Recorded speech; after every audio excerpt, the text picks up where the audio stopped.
Salam, salam sejahtera untuk kita semua. Kembali bertemu dengan saya Pendeta Brian Taru dalam program live motivation buat kita semua. Sehingga hari-hari ini hari-hari yang sangat menakutkan. Alkitab berkata hari-hari ini adalah hari-hari yang jahat. Tapi saudara dan saya terus diberikan kesehatan, diberikan kekuatan, hikmat. Bahkan justru hari-hari yang jahat ini Alkitab berkata, pergunakanlah waktu-waktu yang jahat ini tentu dengan bijak. Pergunakanlah untuk saudara boleh membangun terus hubungan yang indah dengan Allah. Karena ini menjadi rahasia utama supaya imun saudara, supaya kehidupan saudara menjadi kehidupan yang terus beria-ria di dalam Tuhan. Dan imun saudara menjadi imun yang paling maksimal selama saudara adalah ketika saudara memiliki hubungan yang indah, memiliki hubungan yang dipulihkan oleh Allah dan terus hidup di dalam keintiman dengan Tuhan. Saudara yang diberkati Tuhan, saya berharap saudaraku di mana saja saudara berada, saudara tetap sehat bersama dengan anggota keluarga dan tentu orang-orang yang dikasihi Tuhan, saudara-saudara berada di rumah. Luar biasa saudara ya. Mari saudaraku, saya akan membuka firman Tuhan di dalam Yesaya pasal 40 ayat 29. Saya membacakan untuk kita semua. Dia memberi kekuatan kepada yang lelah, ia menambah semangat kepada yang tiada berdaya. Orang-orang muda menjadi lelah dan lesu, dan teruna-teruna jatuh tersandung. Tetapi orang-orang yang menanti-nantikan Tuhan mendapatkan kekuatan baru. Mereka seumpama raja wali yang naik terbang dengan kekuatan sayapnya. Mereka berlari dan tidak menjadi lesu. Mereka berjalan dan tidak menjadi lelah.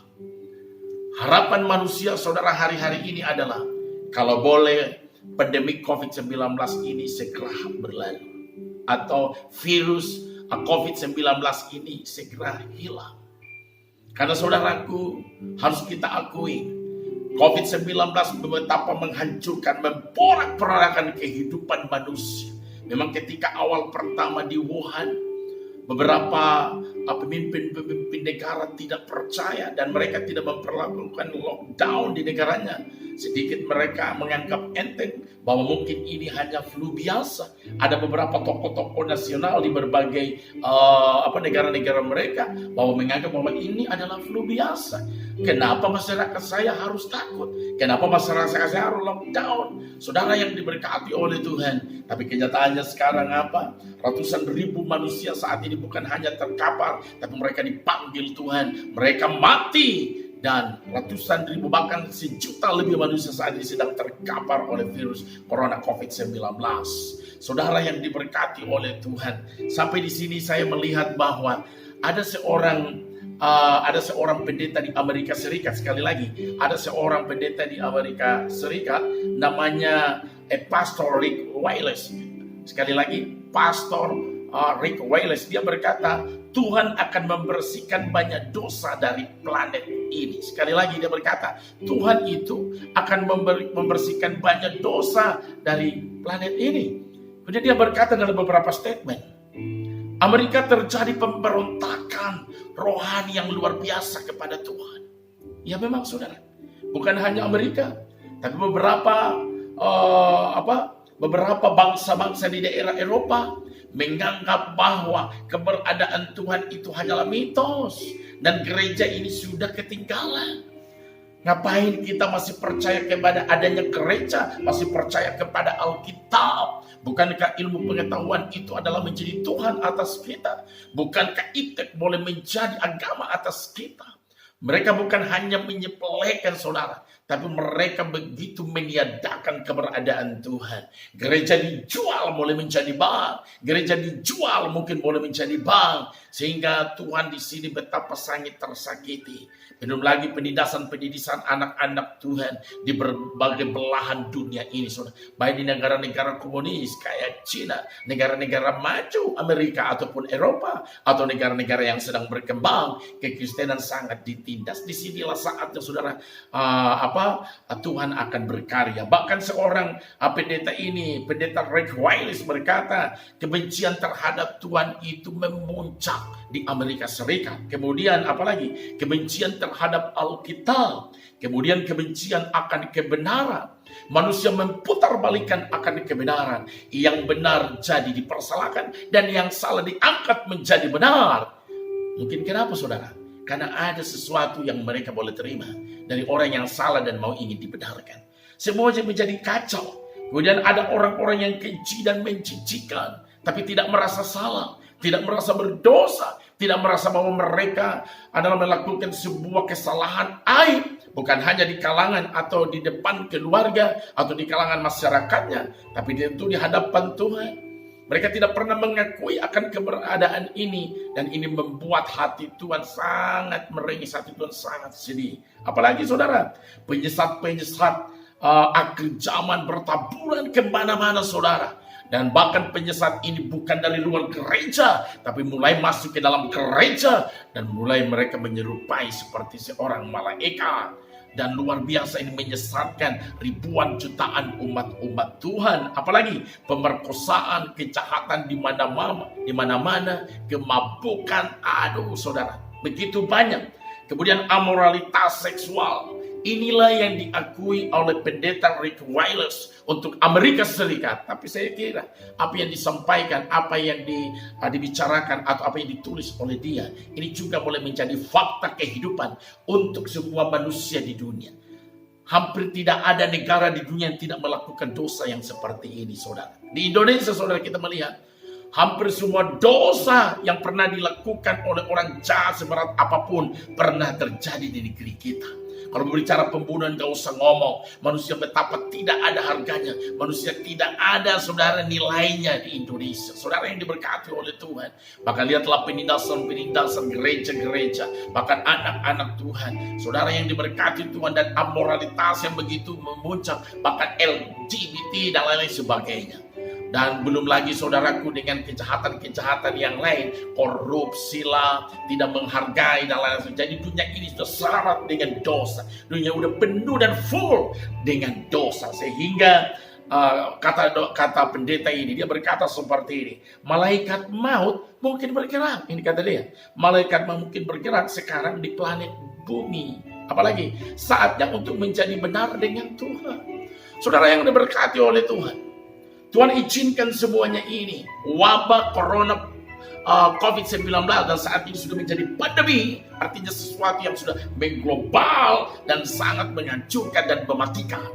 Dan ini sudah ditetapkan oleh WHO, oleh Badan Dunia atau PBB. Saudara yang diberkati oleh Tuhan. Bagaimanakah saudara sikap saudara untuk menyikapi COVID-19 ini? Mari saudaraku kita melihat bagaimana Yesaya sebenarnya 100 tahun lebih, saudara, dia menyampaikan berita ini. Kemudian bangsa itu diangkut oleh Babilonia untuk boleh menjadi tawanan. Saudara yang diberkati oleh Tuhan, kemudian 70 tahun mereka berada di Babel. Dengan harapan Tuhan mengangkut mereka bukanlah hukuman atau bukanlah Tuhan marah dan supaya mereka mati di sana, tidak.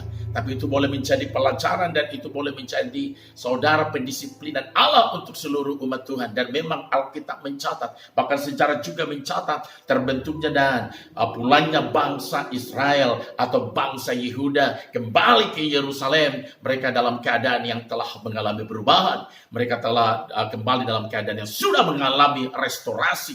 Mulai dari restorasi kehidupan mental mereka, restorasi kehidupan beragama, bahkan sampai sinagoge pertama justru berdiri ketika mereka berada di Babilonia. Saudara yang diberkati oleh Tuhan, jauh sebelum mereka diangkut, 100 tahun lebih sebelum mereka diangkut, melalui Nabi Yesaya sudah mengingatkan bangsa ini. Sehingga saudara kalau melihat kitab Yesaya mulai dari pasal 1 sampai pasal 39, ini berbicara hukuman. Ini berbicara sebenarnya sesuatu yang akan terjadi karena bangsa ini telah melanggar. Bangsa ini telah melakukan hal-hal yang tidak berkenan. Bangsa ini sudah keluar daripada kebenaran. Dan saudara yang diberkati oleh Tuhan, semua digenapi. Tidak ada yang tidak digenapi. Saudara yang diberkati, namun Tuhan betapa mengasihi umatnya. Tuhan betapa peduli. Dia tidak mampu untuk tidak mengasihi karena dia adalah Allah yang maha pengasih. sekalipun saudara mungkin tidak hidup dalam kasih, sekalipun mungkin saudara tidak benar, Tuhan tetap benar dan Dia tetap mengasihi saudara. Saudara yang diberkati Tuhan, dalam keadaan seperti ini, bangsa Indonesia, seluruh bangsa-bangsa mungkin meraung-raung, dan bahkan anak-anak Tuhan pun, hamba-hamba Tuhan saat ini sedang mungkin bergumul supaya jemaatnya, supaya keluarganya tetap dalam penyertaan, tetap di dalam kehidupan yang dipimpin dan diberkati oleh Tuhan. Saudara yang diberkati, demikianlah saudara Yesaya boleh memberikan kata-kata pengharapan, boleh memberikan kata-kata nasihat. Dan ini bukan berasal darinya, tapi ini berasal dari Allah. Allah menyampaikannya lewat Nabi Yesaya untuk disampaikan kepada jemaat ini. Dan ternyata hal ini dikenapi saudaraku yang diberkati Tuhan. Sehingga bangsa ini ketika mereka berada saudara di Babilonia, mereka membuka kitab Yesaya atau mereka membuka surat Yesaya ini buat mereka. Apa saudara? Salah satunya ini. Dia memberi kekuatan kepada yang lelah. Ini menarik sekali. Nanti bangsa Yehuda waktu mereka berada di Babilonia bukan cuma lelah, mereka mengalami saudara ya mungkin siksaan. Mereka dikerja paksa. Di Indonesia adalah namanya kerja rodi di zaman Belanda. Kalau di zaman Jepang namanya kerja rumus. Kalau yang tidak mau bekerja mereka akan dibunuh. Yang mau bekerja harus dipaksa. Kadang antara makan dan tidak sedikit korban yang berjatuhan di Indonesia. Puluhan ribu atau mungkin jutaan manusia meninggal oleh karena kerja paksa. Dan ini pernah dialami juga oleh orang Israel ketika mereka diangkut. Israel Utara diangkut ke Asur, dan Israel Selatan atau Yehuda diangkut ke Babilonia. Saudara yang diberkati oleh Tuhan. Namun Tuhan tidak membiarkan bangsa ini. Mungkin suatu ketika mereka akan meninggalkan Tuhan. Atau mereka akan berkata, di manakah Tuhan? Tuhan begitu mengasihi. Tuhan begitu menyayangi umatnya. Sehingga Dia boleh berkata, Dia memberi kekuatan kepada yang lelah. Dan menambah semangat kepada yang tiada berdaya. Umat-umat Tuhan yang diangkut ke Babilonia, dibuat Tuhan mereka seperti domba sembelihan yang tidak bisa berbuat apa-apa di sana, karena mereka adalah orang tawanan yang tidak ada hak saudaraku untuk mungkin mengajukan protes, mengajukan interupsi. Nggak ada saudara. Tapi coba lihatlah pertolongan Tuhan. Tuhan luar biasa. Kemudian ayat 30, orang-orang muda bisa menjadi lelah dan lesu, dan teruna-teruna jatuh tersandung. Tetapi orang-orang yang menanti-nantikan Tuhan mendapatkan kekuatan baru. Mereka seumpama raja wali yang naik terbang dengan kekuatan sayapnya. Mereka berlari dan tidak menjadi lesu. Mereka berjalan dan tidak menjadi lelah. Di sini saya mengambil kesimpulan. Orang yang selalu menantikan Tuhan, orang yang selalu punya harapan, orang yang selalu punya punya iman bahwa apapun yang saat ini sedang kami alami sifatnya adalah sementara. Inilah yang Tuhan inginkan kepada umat Israel, kepada umat Yehuda. Sekalipun mereka dibuang ke Babel, mereka tidak tahu berapa lama. Tapi sebenarnya ahli-ahli mungkin agamawi pada saat itu ketika mereka menyelidiki kitab Torah, mereka tahu bahwa pasti mereka selama 70 tahun. Tapi mungkin pada saat itu mereka tidak memahami lagi. Karena dalam bagaimana menyelidiki, dalam keadaan mereka ditindas, dalam keadaan mereka mengalami tantangan, mungkin kematian, sakit penyakit tidak diobati. Kondisi yang sama juga boleh saya gambarkan dalam keadaan kondisi saat ini yang dialami oleh dunia. Saudara, kalau zaman dulu mungkin hanya dialami oleh suku Yehuda yang dimana mereka berada di tanah pembuangan atau mereka berada di Babilonia. Tapi saat ini mulai dialami oleh bangsa-bangsa di dunia. Mulai coba lihatlah Amerika Serikat saat ini menjadi negara nomor 1 yang terbanyak terkapar oleh COVID-19 dan yang meninggal. Kemudian negara-negara di Eropa, sudah kita lihat Italia dan beberapa negara-negara yang lain, Inggris dan sebagainya. Kemudian negara-negara yang ada di Asia. Saudara yang diberkati Tuhan, kita bagikan terpenjara dan kita bagikan tidak bisa berbuat apa-apa. Bahkan tidak ada lagi sampai hari ini dokter atau ahli yang mungkin ahli untuk bisa menemukan virus, tidak menemukan apa yang menjadi anti atau yang menjadi penawar daripada ini. Saudara yang diberkati oleh Tuhan. Namun di sini saya bersyukur karena Alkitab di sini melalui Nabi Yesaya menasihatkan kepada umat-umat Tuhan yang ada di tanah pembuangan. Dia berkata bahwa Dia memberi kekuatan kepada yang lelah dan menambah semangat kepada yang tiada berdaya. Ketika umat-umat Tuhan betul-betul mengalami kelelahan dan mereka sudah tidak berdaya, disitulah saudara mereka sadar bahwa mereka seharusnya tidak ada di sini.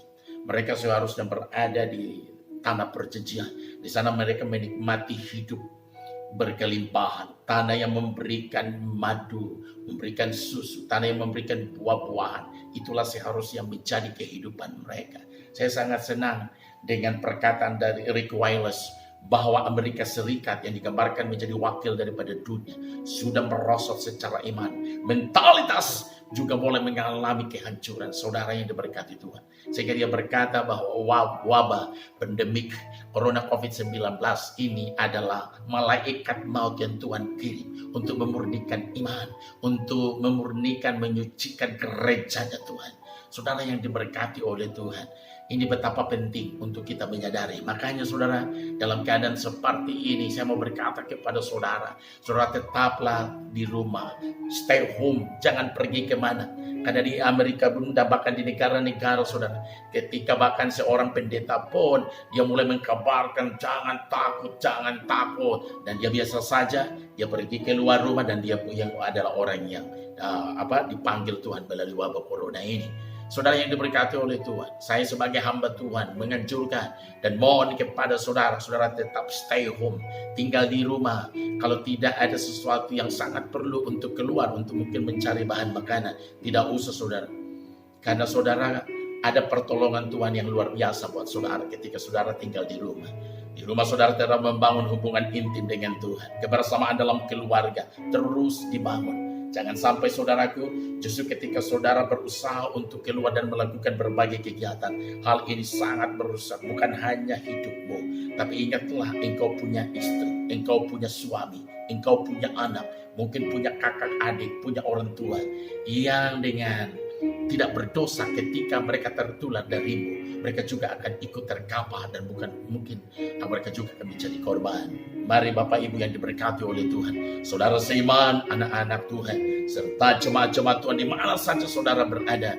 Inilah waktu yang paling tepat untuk saudara boleh lebih indah lagi intim dengan Tuhan.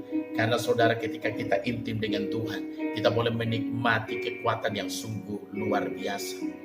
Di dalam Roma 8 ayat 28 berkata begini, kita tahu sekarang bahwa Allah turut bekerja dalam segala sesuatu untuk mendatangkan kebaikan bagi mereka yang mengasihi Dia, yaitu mereka yang terpanggil sesuai dengan rencana Allah. Betul, memang sekarang saudara dan saya diperhadapkan dengan virus COVID-19 dan ini boleh menjadi pandemi, tapi bukan Tuhan izinkan karena Tuhan tidak ada maksud buat saudara.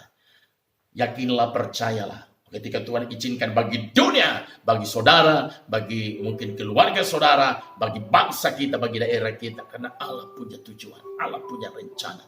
Rencana Tuhan adalah terus memurnikan hidupmu. Memberikan kepada kita supaya saudara boleh menjadi seorang anak Tuhan yang boleh mengalami restorasi kehidupan. Percayalah saudara, Allah tidak pernah meninggalkan saudara. Allah tidak pernah membiarkan saudara. Bahkan dalam Mazmur 4 ayat 4, ketahuilah bahwa Tuhan telah memilih baginya seorang yang dikasihinya. Tuhan mendengarkan apabila aku berseru kepadanya. Saudara yang diberkati Tuhan, saudara adalah pribadi yang dikasihi oleh Tuhan. Kalau saudara yang diberkati dan dikasihi oleh Tuhan, tidak mungkin Tuhan membiarkan kehidupan saudara. Ingatlah di dalam 1 Korintus 10 ayat yang ke-13, pencobaan-pencobaan yang kamu alami adalah pencobaan-pencobaan biasa yang tidak melebihi kekuatan manusia. Sebab Allah adalah setia dan karena itu Dia tidak akan membiarkan kamu dicobai melampaui kekuatanmu. Pada waktu kamu dicobai, Ia akan memberikan kepadamu jalan keluar sehingga kamu dapat menangguhnya. Haleluya, haleluya. Tuhan yang berkuasa atas hidup saudara, Tuhan juga akan berkuasa atas apapun keberadaan keluarga-keluarga saudara yang ada di rumah. Saudara yang diberkati Tuhan, makanya saudara mari, kalau mungkin saudara sampai hari ini masih merasa ada ketakutan, saudara masih merasa ada kekhawatiran, saudara masih ada merasa mungkin ada kecemasan bahkan kepanikan, ingatlah di dalam 1 Petrus 5 ayat 7, serahkanlah segala kekhawatiranmu kepadanya sebab Ia yang memelihara kamu. Sekali lagi, serahkanlah segala kekhawatiranmu kepadanya sebab Ia yang memelihara kamu. Dengan apa saudara? Saudara dengan tulus menyerahkan seluruh keberadaan hidup saudara. Inilah hidupku, inilah hatiku, inilah pikiranku, inilah seluruh keluargaku. Kuserahkan ke dalam tangan Tuhan. Karena ke dalam tangan Tuhan Allah terus memelihara saudara. percaya saudara, pemeliharaan Tuhan nyata. Namun saudaraku, tetap jaga hidup saudara dengan makanan-makanan yang sehat, dengan tidur yang teratur, segala semua ketika Anda keluar social distancing, pakai masker. Dan terus saya kemana-mana saya kadang-kala pakai sarung tangan dengan tujuan saya harus menjaga hidupku lebih daripada orang lain menjaga aku. Semoga saudara diberkati Tuhan dan tetap boleh memuliakan nama Tuhan. Tuhan Yesus memberkati saudara. Haleluya. Amin.